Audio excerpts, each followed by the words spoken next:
teman-teman, kami adalah mahasiswa dari Indonesia Institute of Life Sciences akan menjelaskan tentang apa itu penyakit kusta dan bagaimana cara pencegahannya.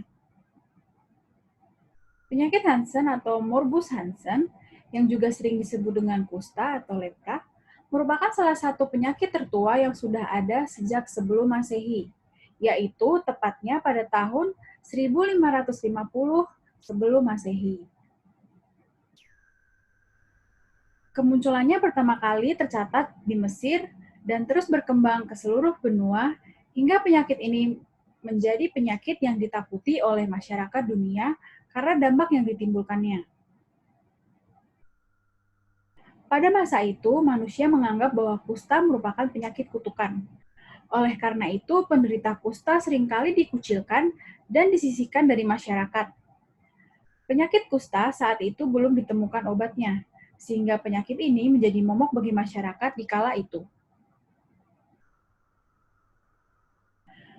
Prevalensi kusta terbanyak berada di Amerika Selatan, terutama di negara Brasil, lalu di Afrika, India, dan Indonesia. Pada tahun 2018, tercatat jumlah penderita kusta di Indonesia mencapai sekitar 16.000 jiwa. Angka ini menempatkan Indonesia sebagai negara dengan jumlah penderita kusta terbesar ketiga di dunia setelah India dan Brazil. Penyakit kusta disebabkan oleh infeksi bakteri, yaitu bakteri Mycobacterium leprae. Bakteri ini ditemukan oleh seorang ilmuwan asal Norwegia, yaitu Gerhard Henrik Armauer Hansen, pada tahun 1873. Bakteri ini dapat menular dari satu orang ke orang lainnya melalui percikan cairan atau dari saluran pernafasan atau droplet, yaitu ludah atau dahak yang keluar saat batuk atau bersin. Kusta dapat menular jika seseorang terkena percikan droplet dari penderita kusta secara terus-menerus dalam waktu yang lama. Dengan kata lain, seseorang hanya bisa terinfeksi bakteri ini jika ia melakukan kontak dengan penderita dalam jangka waktu yang lama. Hal ini menunjukkan bahwa bakteri penyebab kusta tidak dapat menular ke orang lain dengan mudah. Selain itu, bakteri ini juga membutuhkan waktu lama untuk berkembang biak di dalam tubuh penderita. Lanjut ke bagian patogenesis, yaitu bagaimana bakteri Mycobacterium leprae bisa menyebabkan penyakit di tubuh manusia. Infeksi terjadi ketika seseorang menghirup cairan yang bersumber dari bersin orang yang terinfeksi kusta. Kemudian, bakteri yang ada di dalam cairan tersebut akan pergi ke paru-paru dan menginvasi sel imun di paru-paru. Lalu, bakteri akan pergi ke sirkulasi darah, kemudian menginfeksi jaringan saraf. Orang yang terinfeksi kemudian akan mengidap penyakit kusta. Penyakit kusta yang timbul bergantung dari kekebalan tubuh masing-masing, yang terbagi menjadi dua jenis, yaitu kusta kering dan kusta basah. Kusta kering disebut kering karena sang pasien akan menunjukkan gejala lesi yang kering dan bersisik.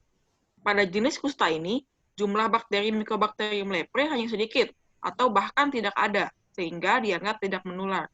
Sedangkan, pada kusta basah, lesi di kulit pasien akan tampak merah mengkilat seperti basah.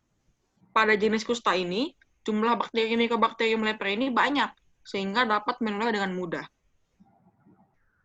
Oh iya, tahukah kamu bahwa orang yang terinfeksi kusta gejalanya tidak akan cepat muncul seperti orang yang terkena flu? Gejala penyakit kusta akan muncul ketika penyakit kusta yang dideritanya sudah mencapai stadium lanjut. Seperti apakah gejala-gejalanya? Mari kita lihat. Gejala pertama, akan timbul lesi di kulit yang berwarna pucat atau kemerahan. Selain berubah warna, kulit yang menjadi lesi tersebut akan menjadi kering dan tebal. Gejala kedua, kulit yang mengalami lesi tersebut akan mati rasa. Jadi, penderita tidak bisa merasakan sentuhan, tekanan, bahkan sakit maupun suhu panas maupun dingin. Gejala ketiga, terlihat pembesaran saraf di daerah siku atau lutut apabila bakteri leprae sudah menyerang sistem saraf. Gejala keempat, penderita bisa mengalami pendarahan dari hidung maupun hidung tersumbat. Gejala kelima, menipis atau hilangnya alis dan bulu mata. Dan yang terakhir, mata akan menjadi kering dan jarang mengedip. Selain gejala-gejala yang telah disebutkan di atas, masih ada gejala-gejala lain seperti lemah otot dan timbulnya luka yang karena sang pasien tidak bisa merasakan sakit, sehingga sang pasien tidak menyadari bahwa dia sudah terkena luka. Bagaimana cara dokter untuk mengetahui bahwa seseorang mengidap kusta?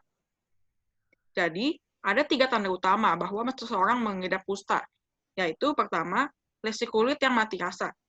Dilihat dari tekstur kulit yang berubah menjadi kering dan tebal. Warnanya pun menjadi pucat atau kemerahan, juga mati rasa. Kedua, penebalan saraf di daerah kulit yang muncul lesi, terutama di siku atau lutut. Saraf yang menebal ini bisa terasa sakit maupun tidak. Dan yang terakhir, terdeteksinya bakteri Mycobacterium leprae. Bakteri ini dapat dideteksi menggunakan tes kerokan atau nama lainnya smear test pada kulit dan diuji di laboratorium. Setelah melihat kondisi yang dapat ditimbulkan oleh penyakit kusta ini, tentu membuat kita berpikir bahwa kusta tidak bisa disembuhkan. Lantas, apakah ini fakta atau hanya sebatas mitos belaka? Jawabannya jelas ini adalah mitos. Kusta merupakan penyakit infeksi bakteri, maka dapat disembuhkan dengan antibiotik. Jadi, ketika seseorang sudah didiagnosis positif mengidap penyakit kusta, maka ia harus segera mengunjungi dokter, baik di rumah sakit ataupun puskesmas, untuk meminta pengobatan. Pengobatan untuk kusta ini terdiri dari kombinasi antibiotik atau dikenal juga sebagai multi-drug therapy, Dapsone, rifampicin, dan clofazimine selama 6 bulan hingga 1 tahun. Obat kusta yang diberikan akan tergantung dengan jenis kusta yang menyerang, baik itu kusta kering ataupun kusta basah. Dan kita tidak perlu khawatir soal biaya pengobatan yang biasanya cenderung mahal, karena obat penyakit kusta ini gratis. Kemudian, para penderita kusta cenderung memiliki kulit yang kering. Untuk itu, para penderita kusta dapat melakukan perawatan diri masing-masing, yakni dengan melakukan 3M. Yang pertama, dengan merendam tangan atau kaki yang luka dengan air bersih selama kurang lebih 30 menit. Kemudian dilanjutkan dengan menggosok pada tepian luka atau bagian kulit mati dengan batu gosok ataupun benda lainnya. Dan yang terakhir yaitu mengolesi dengan minyak atau body lotion dengan fungsi menjaga kelembapan kulit. Dan tidak hanya kulit kering, biasanya penderita kusta identik dengan gejala mati rasa. Oleh karena itu, untuk menghindari terjadinya luka pada bagian yang mati rasa karena terkena benda tajam atau yang lainnya saat beraktivitas, penderita kusta dapat menggunakan alas kaki atau sarung tangan, ataupun alat pelindung lainnya, terutama saat beraktivitas di luar rumah. Namun, tetap saja, keadaan fisik para penderita kusta tampak menyeramkan bagi sebagian orang, sehingga muncul rasa takut yang berlebihan pada masyarakat terhadap penyakit ini. Bahkan akibat momok menakutkan ini, seringkali membuat para penderita kusta diisolasi atau diasingkan karena penolakan masyarakat, akibat ketakutan mereka untuk tertular. Hal ini tentu jadi pemicu stigma dan juga diskriminasi terhadap para penderita kusta. Padahal nyatanya, proses penularan kusta memerlukan waktu yang cukup lama dan hanya dapat terjadi dalam kontak terus-menerus pada penderita kusta dan tidak mendapat pengobatan selama bertahun-tahun. Untuk itu, setiap hari Minggu terakhir pada bulan Januari di setiap tahunnya, diperingatilah Hari Kusta Sedunia sebagai momentum yang bertujuan untuk meningkatkan kesadaran masyarakat dan juga menghapus setiap stigma yang ditimbulkan terhadap para penderita kusta. Lantas, apa saja yang dapat kita lakukan untuk mencegah penularan penyakit kusta? Yang pertama yaitu menggunakan masker dan menjaga kebersihan tubuh, seperti contohnya mencuci tangan setelah melakukan kontak dengan penderita kusta, di mana hal ini sangat penting dilakukan, terutama bagi mereka yang sering melakukan kontak dengan penderita. Lalu, bakteri penyebab kusta ini dapat bertahan hidup secara optimum dalam kondisi sejuk sekitar 27-30 derajat Celcius selama beberapa hari. Sedangkan cuaca yang panas akan menyebabkan semakin cepatnya bakteri penyebab kusta ini mati. Oleh karena itu, sangat penting untuk memastikan bahwa sinar matahari masuk ke dalam rumah, terutama ke daerah yang lembab.